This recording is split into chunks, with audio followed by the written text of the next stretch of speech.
Hi, my name is Leah, and I'm a life and career transition coach, and I want to talk to you today about mind reprogramming. Mind reprogramming is a concept that I think sometimes can be misunderstood just because it sounds a little hokey, but today I just want to take some time to explain exactly what I mean by that, what it is, and how it can help you to develop more resilience, more mental strength, and to build lasting confidence. So get a pen and paper out and let's get started. First, I want to introduce the concept of mind reprogramming and what I actually mean by that. So you can think of mind reprogramming as like going to the gym. So you're building this new muscle of positive change. You're taking a mindset that potentially sounds a lot like I can't, and you're replacing that with new positive beliefs like, well, let me try, or I can, or something of that nature that isn't so limited and fear-based. A lot of us are operating from a very narrow tunnel vision of a mindset. And when you use mind reprogramming, you can help yourself through that tunnel vision to get to a more broad perspective on life, which can add to your level of confidence and ability to show up more fully to life. The second thing I want to talk about is specific strategies on how to shift your mindset to embrace, confidence, success, and looking for the opportunities in things. So a couple different strategies that you can use are actually, first of all, identifying what your goals are. So what are the things that you actually want to see in your life? What are the new visions? What are the values? What are the important things? What's the secret sauce to your life? It's different for everyone. So first of all, being able to identify those goals is key. Secondly, identify the beliefs that you have that are limiting you from fully going after those goals. So what is it that is holding you back? Do you have fear? Do you have doubt? Is there a story that you're telling yourself that you can't do things? Just simply acknowledging these things is the second step. It's a great thing to do in practice, really with anything, because what you're doing next with those acknowledgements is you're challenging them. So challenging those limiting beliefs is where you start to reprogram your mind. What happens is when we have old beliefs, there is often a well-worn path or a neural pathway that's been formed in our brains that keeps us going back to that belief over and over again. I can't. When you are reprogramming your mind, you're acknowledging that that is a well-worn path in our mind, but that it's also just an option. It's a choice that we're making. It's not truth. And when you challenge it and replace it with a positive new belief like, well, let's try, or I can, or why not me? Those are some of my favorite phrases. You're creating a new neural pathway in your mind, in your brain, that's going to not feel as comfortable. That's why I kind of, there's a lot of similarities between going to the gym and working out this new muscle, right? You're training your brain to develop these new neural pathways that feel really hard at first, but the more you can train your mind to repeat it and believe it over and over, and also practice it is key. To see it outside of you is key.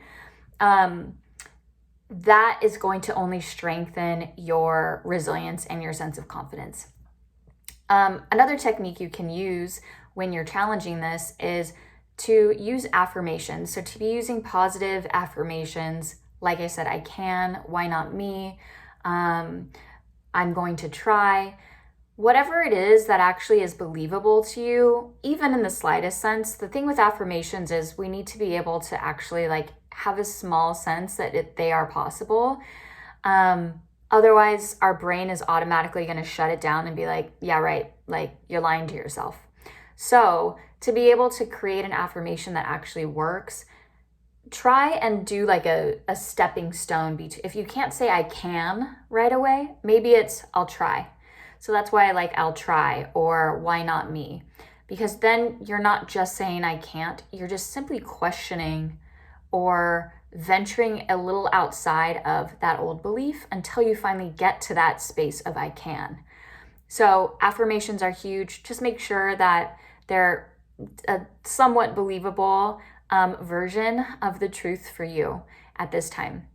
And you absolutely can, but you need to believe that you can. So work your way up to that point. Another thing I want to talk about is how your thoughts can actually lead to true and lasting confidence. So when you're challenging these beliefs, all of a sudden you begin to think differently about yourself. You begin to think of things as opportunities rather than obstacles.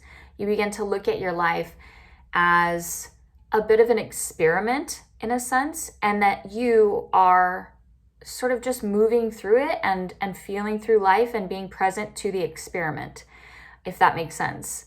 When you have that thought, you are automatically putting yourself in the driver's seat. You're empowering your life. You're saying, I have choice here. I have a bit of control over how this story might end. There's a dash of hope that you're throwing into your days and the things that you're doing. And so your life becomes a bit more limitless, really. And so when you have these thoughts of maybe I can, and why not, and let's see first, those sort of thoughts, those sort of affirmations start to shift the way you see yourself, if that makes sense. So that's why it's really important to have this awareness first of what the limiting beliefs are, to challenge them, to affirm them, and to develop those new belief systems and thoughts about yourself. Because once you do, those things cannot be taken from you. Those new ways of thinking cannot be unseen, cannot be unheard, cannot be unlearned. Right? Once you develop new positive thoughts about yourself and they become beliefs and they become true thoughts about who you are and your identity in this world and what you're capable of, that's what true lasting change is. It's less of I need to achieve something and I need to prove myself and I need to be loved and feel worthy. It's more of who do I think I am? What value do I think I bring? What thoughts do I have about myself? Do I validate myself? Do I love myself? And then finally, mental strength. So I want to offer advice on becoming mentally strong and maintaining confidence while you're under pressure. So this is just kind of like segueing off of the thing that I just mentioned, which is when you develop true confidence, when you develop that ability to identify yourself as the writer of your own story, that is bringing it back to the whole gym metaphor. When you're going to the gym, it's a new thing, you're working out, you're feeling a little bit stronger, you're not looking at all of the gym equipment saying like, I can't do any of that. You're like, no, why not? Why don't I try? You're starting to build a little bit more confidence as you show up to the gym. You may not feel like such an imposter anymore. And then finally that adds to the actual muscles that you're building. So eventually, after you go to the gym for a certain amount of time and you really are consistent with that, you're able to see how much stronger you are, how much more able you are to push yourself past the comfort zones that once were holding you back or that once you were afraid of. Mental strength really is something that I think is really intertwined with confidence, because when you have that inner knowing that you can get through something or that you have what it takes, which is confidence, you become mentally fit, you become mentally strong. There is no doom and gloom or self-defeating thoughts that show up. Your mentality is one of problem solving, of growth, of challenge, right? And welcoming those challenges, embracing change. So that's what I mean by mental strength. So I hope this was helpful. Be sure to check out our guided checklist on sort of some of those things that I mentioned and then some, on how to reprogram your mind so that you can get to a better place and establish true lasting confidence for yourself. Thanks for joining me, and be sure to subscribe. Subscribe.